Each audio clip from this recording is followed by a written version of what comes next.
म बेलायती टिप्न जाँदैछु है। हेर्नु गाइजहरु, म बेलायती टिप्न जाँदैछु। यो दुईवटा मम्मी र मलाई ट्याक्क लाएर फलेको रहेछ यहाँ है। हेर्नुस्, हेर्नुस् त गाइज, कति राम्रो बेलाउती, एकदम अर्ग्यानिक बेलाउती हो, एकदम मिठो हुन्छ। हाम्रोतिर बेलाउती भन्छ, दाङतिर चाहिँ यसलाई अम्बा भन्छ। मम्मीले चाहिँ बेलाउती खाँदैछ, म पनि बेलाउती खाँदैछु। हेर्नुस् है, एकदम मिठो हुन्छ, गाउँको अर्ग्यानिक, हाम्रै गाउँतिरको।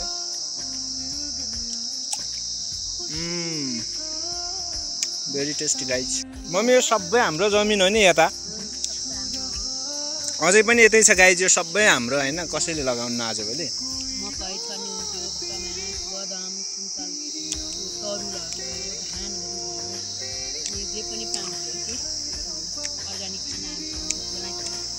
सिन्तालाहरू भयो, नास्पातीहरू भयो, अनि मौसमहरू भयो, अझ माथितिर पाउँछ। यता अझ तलतिर हो, माथितिर। यो हाम्रो भाइपट्टीमा परेको लगभग हाम्रो है, हाम्रो जग्गामा परे, लगभग हाम्रो भागमा परेको सबसे ठुलो जग्गा यही हो अरे। हेर्नुहोस्, यहाँदेखि पर यहाँ माथि नहर पनि छ सिँचाइको लागि। यो चाहिँ सिँचाइ गर्ने नहर है।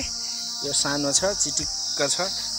पहिलाको चाहिँ माटोकै थियो, आजभोलि प्लस्तरको यताउता वाल लगाएर राम्रो सिँचाइको लागि व्यवस्थित गराएको छ। यो उता पारीको गाउँसम्म जान्छ। अब हाम्रो घर लगभग नजिकै आइसकेको छ। ए माथि हो, तल हो। हाम्रो बाइक चाहिँ तल देखिरहेको रोड लिएर रोकिरहेको छु, किनकि यो बाटो फेरि हाम्रो घरभन्दा माथि जान्छ के, त्यही भएर तलै रोकेर माथि उकालो।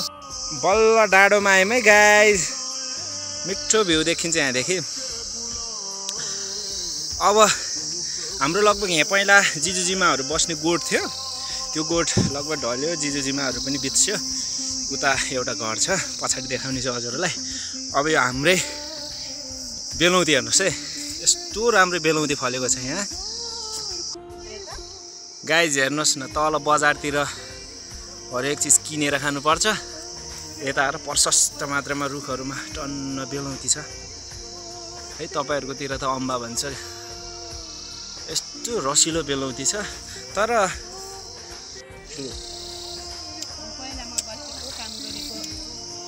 यही हो, मलाई कति माया लाग्छ गाउँमा बस्न रहर थियो। तर छोरीको भविष्य राम्रो नभएको कारण म बजार बसेको, तर मलाई त यही नै माया लाग्छ है। अलिकति कति धेरै राम्रो छ क्या। खै यो भनाइमा एक्लै सीमित हो कि, अझै मनमा पनि माया छ, त्यो भएर थाहा भएन। तर मलाई चाहिँ गाउँ साह्रै राम्रो लाग्छ। म योचोटि दसैँ तिहारमा आउँदा पनि लगभग म साथीहरूकै घरतिर गएर गाउँतिरै बिताएँ धेरै समय, अनि गेम अलिअलि खेल्यो। अब त उतातिर जाने टाइम पनि भइसक्यो, फेरि एकचोटि आफ्नै पहिला जन्मेको घरमा आउने अवसर पाएँ। यता चाहिँ जिमा जिजुको हो कि, यो मरौटी भन्छ नि, त्यो हो यताको। यताको चाहिँ हाम्रो र साइली मम्मीको हो यो जमिन। अनि यता चाहिँ एउटा डिलसरा आन्टी भन्ने हुनुहुन्छ गाउँकै, उहाँले चाहिँ बन्दगी लगाउनुहुन्छ होइन। अनि उहाँले एकदम यताका अदुवाहरू उत्पादन गरेर एकदम राम्रो गर्नुभएको, बाँझै जानुभन्दा। अनि यता डाला बोटहरू पनि एकदम हरियो, एकदम घाँसहरू धेरै पलाएको छ। यो हाम्रो डिलसरा आन्टीहरूले धेरै गर्नुभएको छ यतातिर। लगभग 5वटा भैँसी चाहिँ मजाले पाल्न सकिन्छ यो ठाउँमा। म त यतै आउँछु होला, माया पो लाग्छ गाउँको अर्ग्यानिक बेलायती खानु त भाग्यमै देखेर आउनुपर्छ। मलाई चाहिँ त्यति पाकेको चाहिँ मन पर्दैन, मलाई हल्का रस चरेको, अलि रसिलो काँचो बेलाउती चाहिँ बहुत राम्रो लाग्छ। पाकेको पनि टेस्ट खानु भनेको मात्र।